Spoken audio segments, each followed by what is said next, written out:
Good morning, everyone, and welcome to EDUC 438, Teaching Reading and Writing in the Content Area. This is our week 6 overview, and I know I always say I'm going to try to make these videos short, but they're never super short. So grab your coffee, I've got mine, and we're going to dive into the topics and overall questions that we're going to be exploring during week 6. So as always, this video will follow the same format. I'll do a recap of everything that we talked about and learned in week 5. We'll look at our week 6 topics and our week 6 learning objectives. I'll talk about essential questions for the week that you can take into your reading and exploring of our weekly material. And then I'll go over any readings, videos, and assignments that are going to be listed on Canvas as well, and end with some reminders. So for week 5, we spent a lot of time talking about whole class discussions, as well as small group and paired discussions. So you read 2 chapters in Spheres that really took a look at how you can incorporate academic talk in your classroom. And there was just a ton of strategies, right, for whole class discussions as well as for small groups and pair discussions. We also talked about strategies for authentic, meaningful inquiry in the classroom. And then we continued our conversation about mini lessons. You turned in your mini lesson outlines, and then remember this Wednesday, you actually will be teaching those mini lessons in our required Zoom meeting. So as always, I like to share the bigger takeaways for me from last week's content. And the reading really got me thinking a lot about questioning. I think in my teacher prep program, we talked a lot about how important it is to always ask your students questions, but we never really talked about the value of those questions and how those questions really kind of exist on a spectrum, right? So we want to be asking questions that should seek deeper content knowledge. And sometimes that means asking less questions, but asking quality questions. I liked that Zvere's recommended that we avoid shallow questions or questions that we can just ask really quickly, and almost just ask them for the sake of getting the answer that we want, right? Or a quick answer from students. And I also really like Zvere's point that questioning should not be about pleasing the teacher, right? But seeking to better kind of probe the deeper questions of our fields and getting our students to do that too, right?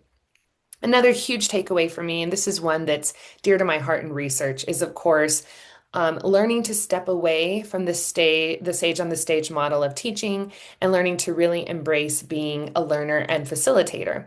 And so what that means is a lot of times, we've got a cat friend here today, y'all. A lot of times we have a tendency to want to try to share the knowledge that we have in a particular content area with our students. But what that does is it takes away from their talk time. So I really like the idea of positioning ourselves as a learner amongst our students, right? We are all trying to become experts in a particular content area. That includes us as well, right? We can grow and learn from our students. So our role in discussions is more a facilitator and a guide than it should be us giving our students all of the questions, all of the answers, and really just all of the talk time. So something that I always struggle with, you may have noticed this in our Wednesday Zoom classes as well, is I struggle with wait time.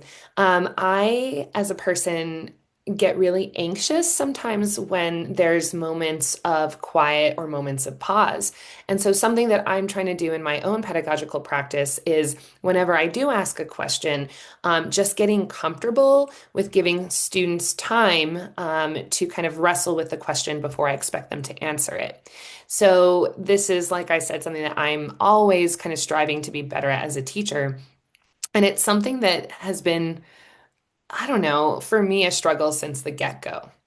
And then I really liked this point as well. Just because an activity is engaging or it's hands-on, it does not mean that it will automatically cultivate the kind of academic talk that we want in our classrooms. Once again, we have to model that and explicitly teach that. So, what are we moving to this week? This week is all about words and all about vocabulary.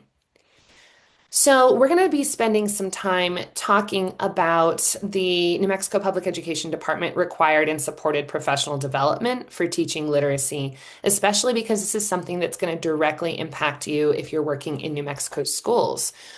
We are going to talk about LETRS, which stands for Language Essentials for Teachers of Reading and Spelling, which is currently the professional development required by elementary school teachers here in New Mexico. And we're going to actually be engaging with a unit from LETRS this week that looks at oral vocabulary development. And then I'm going to give you a little bit of exposure to AIMS pathways to proficient reading.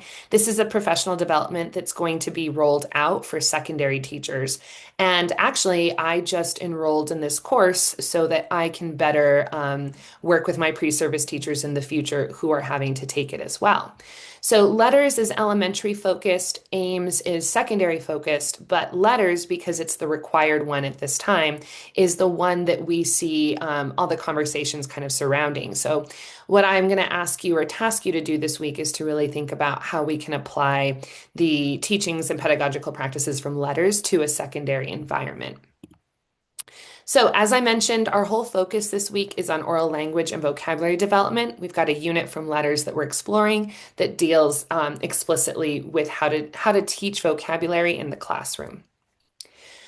We're going to talk about building deep knowledge of words through explicit instruction, as always, practice and exploring words in relation to other words.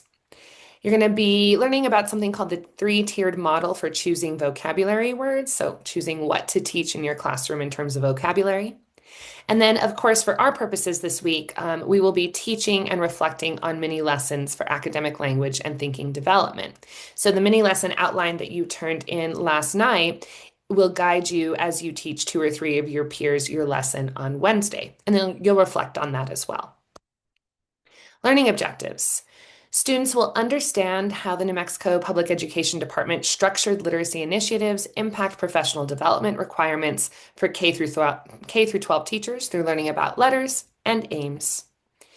You will explore how to create a language-rich classroom by reading a LETRS unit focused on selecting, teaching, and building student ownership of content-specific words.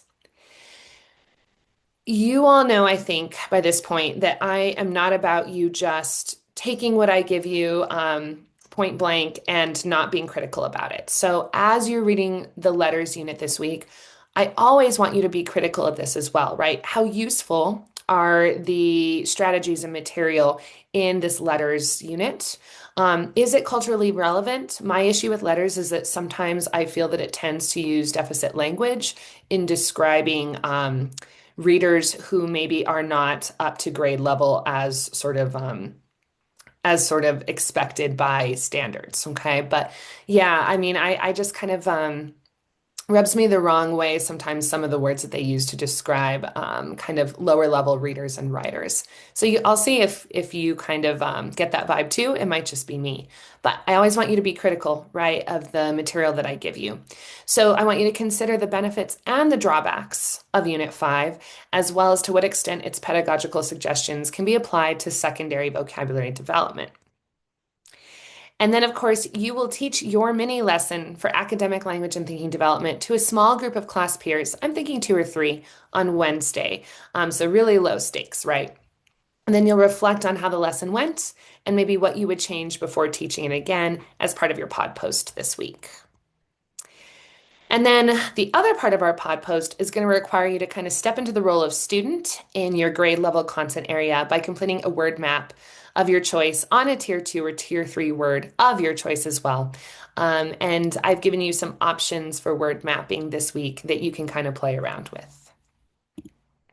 So what am I hoping that you keep in mind as you explore our LETRS units this week and as you work towards our pod post? As I mentioned, how can we examine New Mexico PED professional development like LETRS from a balanced viewpoint, noting what's beneficial, but also what might be lacking in criticality, cultural sensitivity, etc. Also, keep in mind that LETRS is geared towards elementary teachers, right? So how can we take the content and strategies from letters units and apply them to secondary literacy instruction. Until Ames rolls out next year, and it's going to roll out slowly, letters is kind of what we have influencing secondary ed. This is a broad question, but it's an important one. What does excellent vocabulary instruction at the secondary level look like? How do we help our students understand that word learning goes far beyond learning a definition? So gone are the days where we have vocabulary workbooks and we just memorize 20 words and we take a vocabulary quiz and that's considered good vocabulary instruction, right? I want you to really think about how we can make word learning authentic and useful and meaningful in our classroom spaces. What does it mean to help our students develop true ownership over the words we teach them in class? So, not just memorizing a definition and forgetting it when the quiz is over, but really owning a word, being able to use it in speaking, in writing, being able to understand it when we read, when we hear it. How can we use students' native language and or out-of-school discourse to build in-school and academic vocabulary development? This is part of our alignment with the requirements of Yazzie Martinez, right? Is really teaching in a way that is culturally relevant and that values multilingualism. So how can we pull what our students are already coming into our classroom with? How can we build upon that? How can we pull it in? In what ways can we develop the quality of our oral language when teaching? So, knowing that our use of high-level vocabulary and really complex syntax positively affects our students' vocabulary growth, right? If we know that, how can we always be working to develop the quality of the language that we use when we teach? The beauty of teaching, right, is that it positions us as lifelong learners. If we're asking our students to develop their vocabulary skills, we should be thinking about developing our own as well. And then, of course, this is for Wednesday. What's the goal of mock or trial teaching? So I realize when you teach your mini lessons this Wednesday, it's not the same as teaching it to a class of middle school or high schoolers, right? But it still is helpful. And I want you to think about how reflecting on our mini lesson teach can help us determine what elements went well and what elements maybe we'd want to change in the future. So, big reminder for this week. This week's required Zoom is so important because we are teaching to 2 or 3 of our peers. And so my kind of role in class this Wednesday is really just to kind of give you a framework for those mini teaches that we'll do in breakout rooms and to kind of pop around back and forth and just sort of observe what's happening within your breakout rooms as you teach to each other. Other reminders, your pod group post number 3 is going to be due this coming Sunday by 11:59. So that brings me to taking us to our week 6 overview. So I already went over the topics and the objectives. The video, of course, that I'm filming right now will pop up here. Here are your assigned readings for this week. So the first thing that I want you to tackle is a page that's right underneath this page in this week's module. And it's called Overview of Letters, AIM, the AIM pathway, of course, and our 3-tiered vocabulary instruction. So start there. Then there are 2 letters PDFs that you can download. The first is going to be sessions 1 through 3 of Unit 5, and the second is sessions 4 through 6. Both of these are going to focus on oral language and vocabulary. And you notice here that in the first one, you're reading select pages. The second one, you're reading the whole thing. Okay. Here's the link to our required Zoom meeting and a reminder that pod post number 3 will be due this next Sunday by 11:59.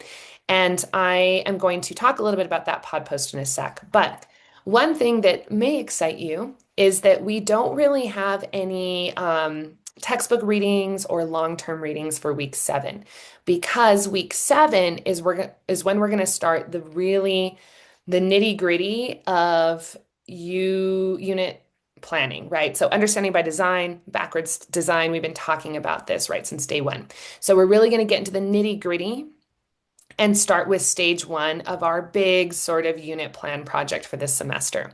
So instead of including upcoming readings, I actually have already given you access to that assignment, which is available under this week's module. I know some of you really like to get a head start on work.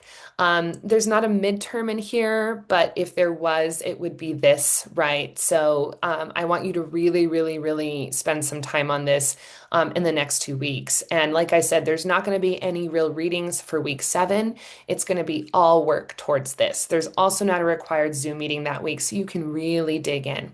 So yeah, start taking a look at that assignment and its requirements so that you are hopefully feeling less overwhelmed when you tackle that in week 7.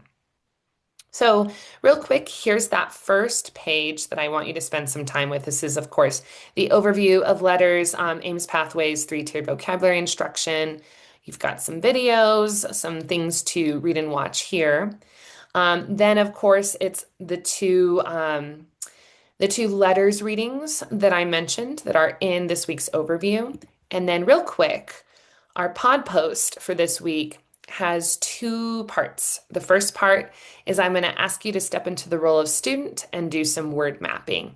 So I've given you a couple word mapping choices you can choose. You'll be selecting a word that is typically taught at the content area and grade level that you want to teach at. And I'm going to have you play around with creating a concept map to share with your peers. The second part of the pod post for this week is going to be a very brief reflection on your mini lesson teach that you're doing on Wednesday.